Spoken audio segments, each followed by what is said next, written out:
O Estrelando está começando. Meu entrevistado de hoje está aqui. É narrador de futebol, é jornalista, ou seja, ele conhece muito de futebol. Vai falar sobre Copa do Mundo e várias outras histórias que vocês vão adorar. Logo depois, Céu Aberto e Dicas do Estrelando. Não saiam daí.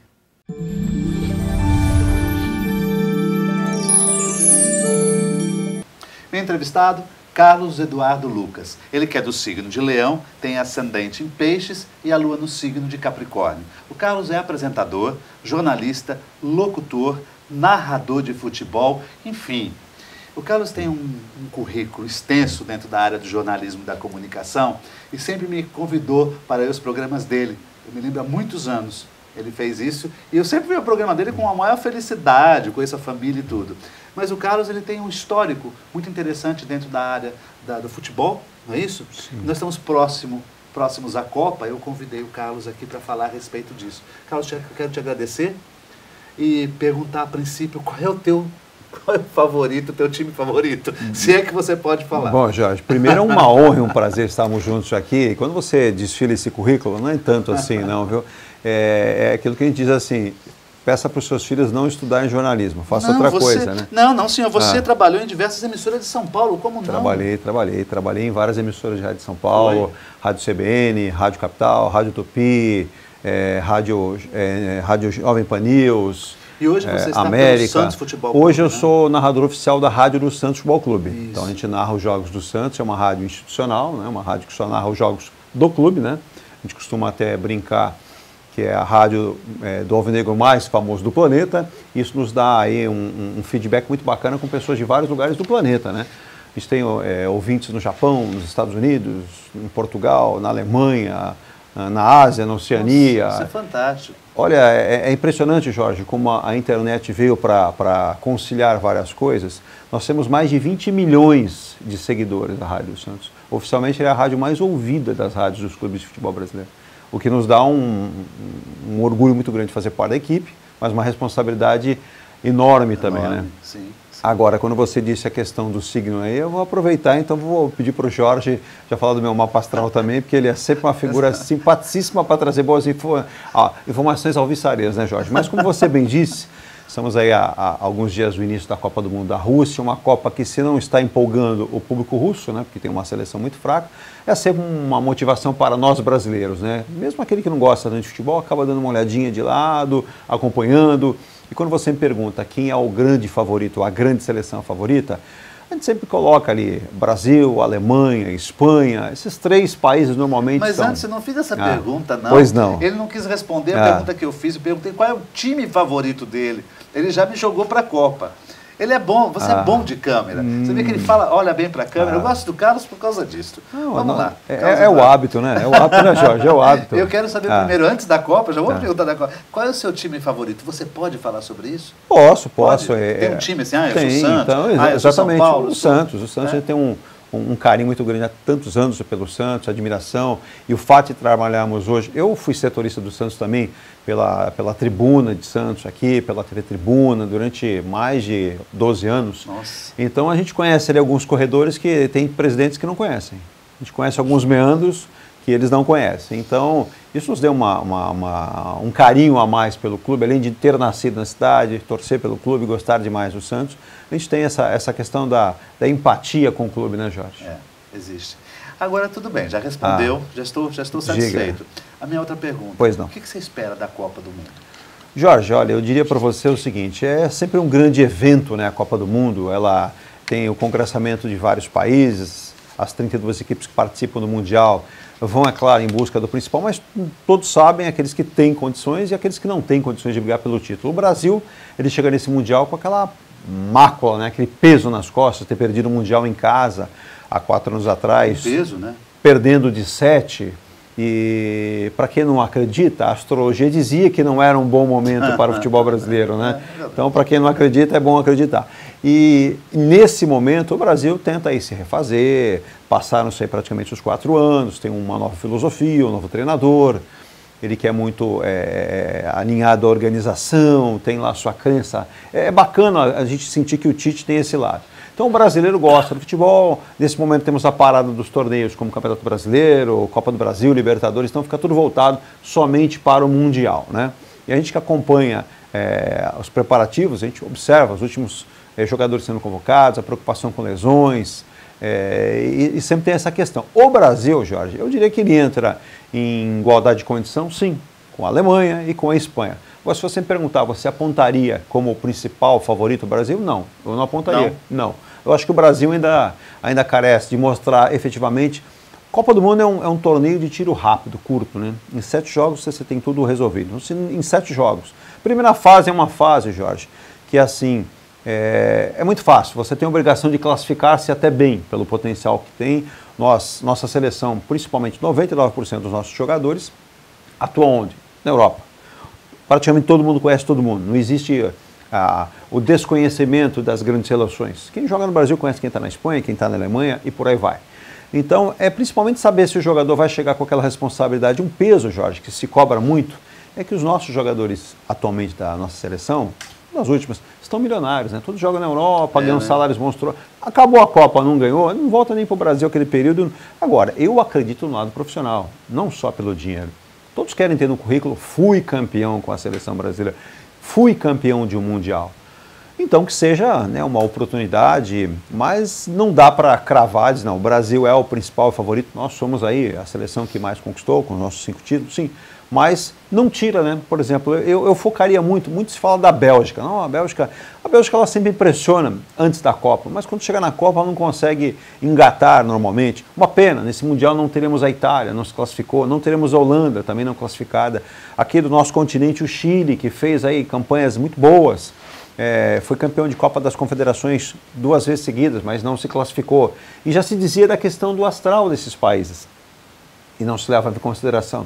E não é pelo astral de um jogador, é um conjunto. É um conjunto. Quando aquilo não funciona, não vai dar certo. E aí, logicamente, você fala, não, mas isso é besteira. Aí dentro de campo, os craques resolvem.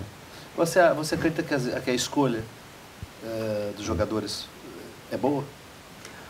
Jorge, essa questão de escolha, ela é sugestiva na parte seguinte, cada um tem a sua. Eu concordo aí com 90% dos jogadores convocados pelo técnico Tite, pela seleção brasileira, 90%. Eu acho que alguns outros nomes você pode... Vamos pegar aqui, vamos ser bairrista, né? Muitos torcedores dizem assim, poxa, mas o Vanderlei, goleiro do Santos, poderia ter sido convocado, não foi. Nós tivemos a presença do Tafarel, que foi goleiro da seleção, é o atual treinador de goleiros da seleção, conversei com ele no CT, no treinamento do Santos, mas a gente percebeu que ele buscava algo mais, né, nos jogadores. Longe de desqualificar o Vanderlei, é um dos melhores goleiros do Brasil, mas algo mais, e que de repente não tenha visto. Então, pode ser que outras pessoas teriam a visão de levar o Vanderlei. Ele preferiu não, ele preferiu levar o Alisson, levar o Edson, levar o Cássio do Corinthians. Agora, são escolhas pessoais. Então, essa questão de escolhas pessoais é aquela história de falar de política, futebol, religião, cada um tem a sua, cada um tem uma visão, né? Então, eu acho que foram boas escolhas e que elas funcionem, né? Agora, a partir do dia 17, quando começa a Copa do Brasil contra a Suíça. Eu gostaria de saber, eu vou deixar para o segundo bloco, pois não. O que você está achando do futebol na atualidade? O que mudou da época que você começou para hoje, tá bem? Ah, com certeza. Voltamos já.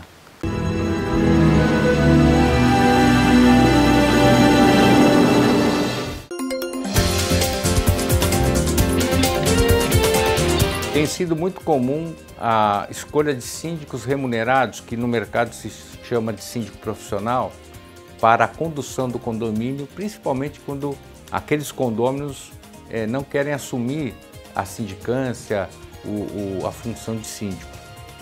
Eu sempre falo que as pessoas, antes de fazer qualquer uma pesquisa, ele tem que olhar a convenção para ver se há proibição de remuneração e, se falar de isenção, então, só se for condômino que vai poder ser contratado.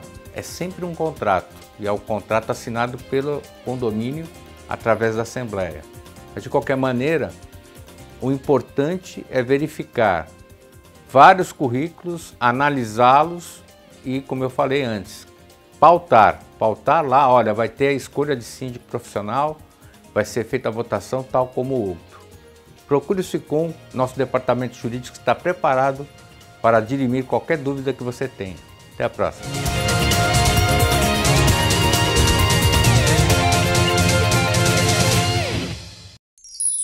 Comunicado. A Escola Santista de Astrologia está com inscrições abertas para os cursos regulares de formação em astrologia. Curso básico com turmas manhã, tarde e noite, interpretação de mapa astrológico, previsões e supervisão de mapas. A escola ainda oferece atendimento de mapas astrológicos e uma grande variedade de livros. Escola Santista de Astrologia, Rua Goitacazes, número 8. Telefone 3284-9714. Santos.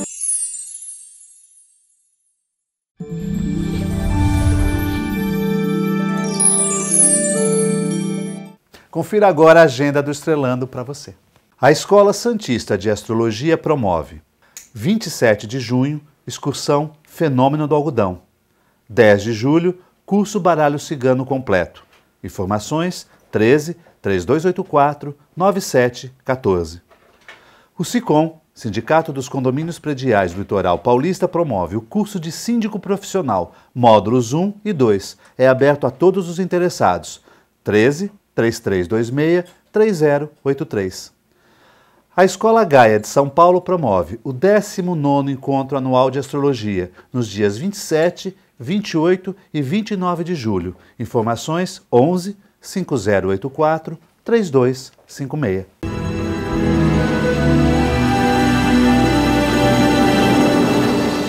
Voltamos ao segundo bloco, no entrevistado Carlos Eduardo Lucas, que é de Leão, tem o ascendente em Peixes, não é isso? É isso você que está dizendo, né? Eu não sou um especialista nisso. Sim, sim. Eu vou aproveitar. Estamos num bom momento para o Signo de Leão, até para a porque gravação do nosso programa estamos. Porque eu conheço até um outro, né, um apresentador que também é de Leão, diga-se passagem, chama Jorge. Tá certo. Vai melhorar para você no final do ano, que Júpiter entra em Sagitário, enfim, outras situações. O que você acha que mudou desde que... Há quantos anos, por exemplo, você está no futebol? Narrando, participando? Praticamente 25 anos, 25. Jorge. O que você acha que mudou de lá para cá? Muita coisa. Para melhor, não? Sim, para melhor. Vamos pegar pelos clubes. Criou-se uma estrutura invejável. Por exemplo, nós pegamos hoje os clubes, tem centro de treinamentos, com hotéis, com centro de recuperação física dos jogadores, fisiologistas, médicos, nutricionistas. Então, o que não existia na época, há 25 anos atrás, isso não existia. Era raro você contar com um clube que tinha um departamento integrado para a recuperação do jogador. Sem contar a qualidade, né, de todo esse equipamento. Hoje os jogadores viajam com ônibus de última geração, viagens de avião de primeira classe e os salários astronômicos. Eu diria que se o Pelé jogasse hoje, quanto ele receberia de salário? Hoje a gente pega jogadores que não são assim tão craques, né, tão bons jogadores, e recebem salários acima de 500, 600, 700 mil reais mensais. Para um país que tem um salário baixo, claro que eu não gosto de fazer o termo comparativo, que cada um na sua, né? É muito dinheiro. Mas é muito dinheiro, Jorge. Então, houve uma mudança na qualidade do futebol? Não. Eu diria para você, na qualidade do futebol, nós já tivemos muito mais jogadores capazes, competentes, habilidosos, muito mais. Hoje, o Brasil, nós temos bons jogadores. A sua grande maioria atua onde? Na Europa. Não mais no futebol brasileiro. Você veja que a nossa seleção, se você for pegar a escalação, 99% de jogadores atuam onde? Na Europa, e não no futebol brasileiro. São grandes jogadores?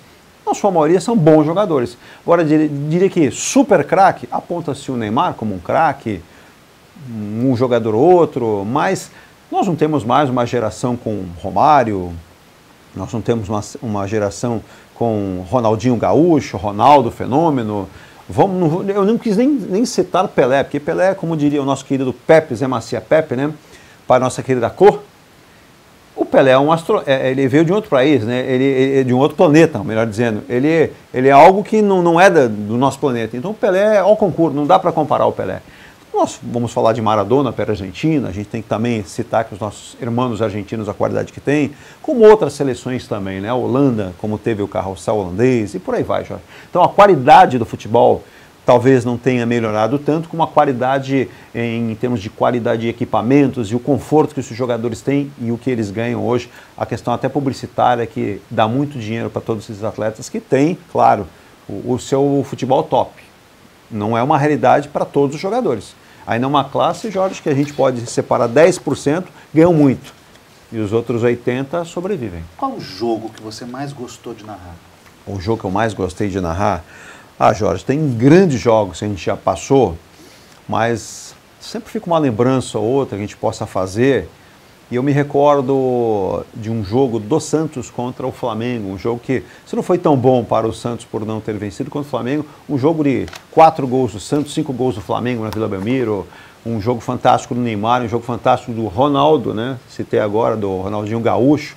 Um jogo assim para ser lembrado eternamente por 2 craques, no caso o Ronaldo, o Gaúcho, Ronaldinho Gaúcho e também o Neymar. Esse jogo me marcou muito.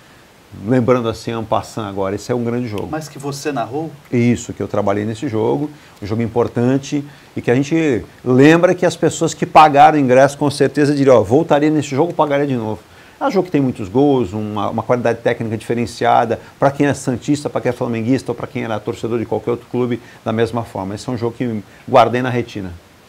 Para você, tirando o Pelé, qual é o maior jogador de futebol de todos os tempos? Tirando Pelé, qual seria o jogador? Você já falou que o Pelé eu de destacaria. outro planeta, então a gente não pode contá-lo. Nós tivemos vários outros grandes jogadores, até seria falar do Garrincha, que eu não vi jogar. Pelé também eu não vi, eu vi em vídeo, não é da minha época, mas a gente acompanhou Garrincha, se pegarmos Maradona. Maradona foi um gênio. Fala-se muito hoje do Messi, que é um grande jogador, do Cristiano Ronaldo, português, um grande jogador. Claro que, acho que depois do Pelé, o maior jogador, nós tivemos no Brasil o Zico, mas o maior jogador que eu vi atuar foi mesmo o Maradona. Impressionava a qualidade técnica, a malandragem, aquela astúcia do argentino de encarar as coisas de frente e não reclamar. Então, para mim, acho que depois do Pelé, aqueles que eu vi jogar e vi tantos outros grandes jogadores, né? Se pegarmos Beckenbauer da Alemanha, pegamos Rummenigge também da Alemanha, vamos aí na seleção da Itália, nós vimos grandes jogadores como Zoff, pegamos Buffon, um grande goleiro, mas como jogador de linha mesmo, depois de Pelé, eu elencaria mesmo Maradona. Ok.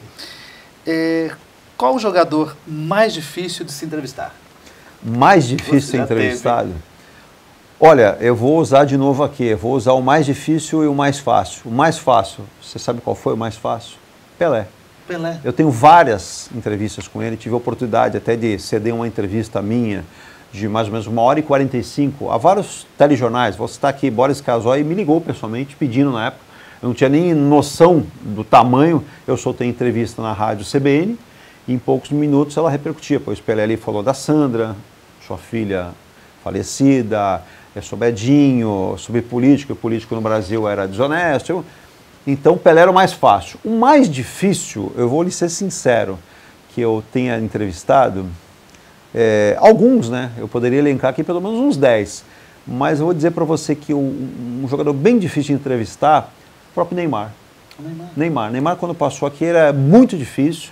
Ele sempre cercado de um staff muito grande, criava muita dificuldade para a imprensa entrevistá-lo e sempre faltou um pouco de simplicidade, sabe? Eu acho que talvez não tenha sido tanto dele, mas de quem o assessorava. A assessoria é fantástica quando a assessoria entende que o atleta está ali, ele precisa se expor, porque ele representa a marca, representa um clube, e quando não entende isso, ele transforma aquilo num sofrimento. Então o Neymar foi um jogador muito difícil de ser entrevistado. Espero que ele... Mudou muito também, viu, Jorge? Da época que nós entrevistávamos outros jogadores, nós tínhamos a entrevista dentro do vestiário. Criou-se a zona mista. Então você tem ali separado um corredor, passa o jogador escolhido pela comissão técnica da clube e você só pode entrevistar aquele jogador. Os outros não pode mais. Eu cheguei a fazer vestiário que eu entrevistava o time inteiro, o treinador, o presidente do clube, dentro do vestiário. Isso acabou, isso não existe mais. Não é nem só no futebol. No meio de qualquer modalidade esportiva, no meio artístico, se escolhe lá, se faz uma conferência de imprensa e entrevista aqueles que lá são selecionados e escalados. Entendi.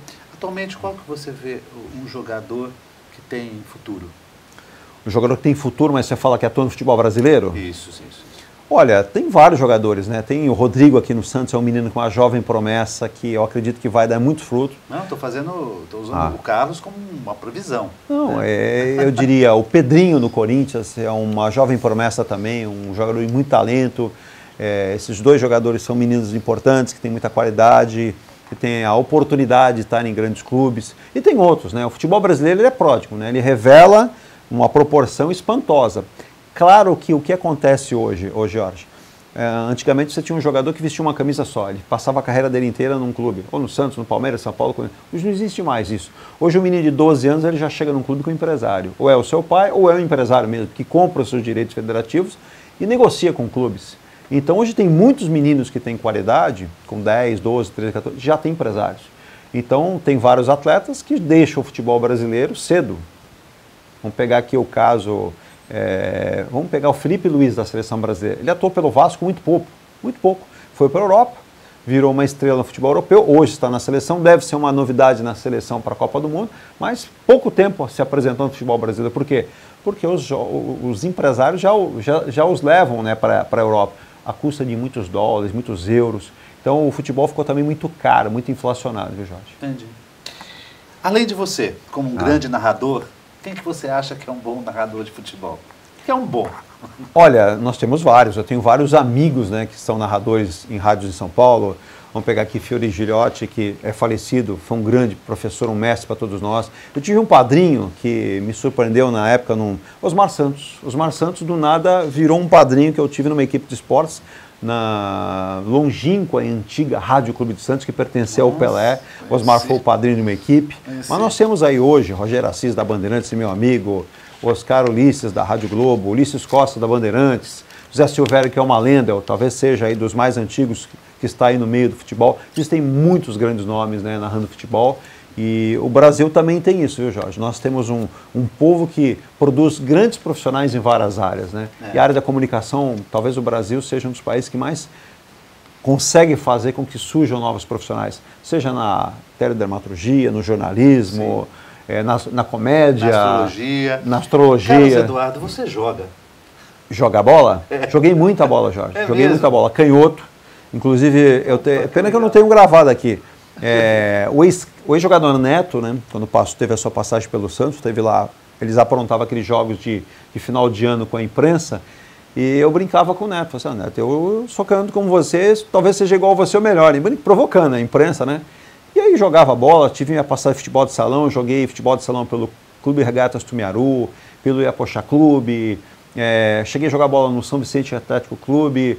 Tive uma passagem rápida com um amigo, né, o Gilson Carlos, onde ele estiver aí, ele que morava no Guarujá, nos assistir, mas como o seu programa alcança todo o planeta, tivemos a oportunidade de ir ao São Paulo fazer um teste. Mas detalhe, filho de mãe espanhola com uma vassoura na mão, vai estudar e não vai jogar bola. E aí a carreira de jogador virou jornalista. Virou um narrador excelente de futebol. Carlos, quero te agradecer muito a participação, Jorge, aqui. Muito mesmo, viu?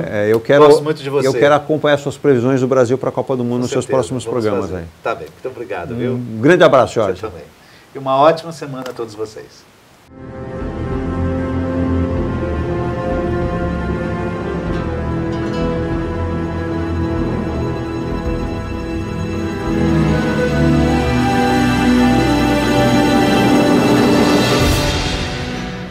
Sicom, a mão amiga no momento certo. Avenida Conselheiro Neves 472, telefone 33263083.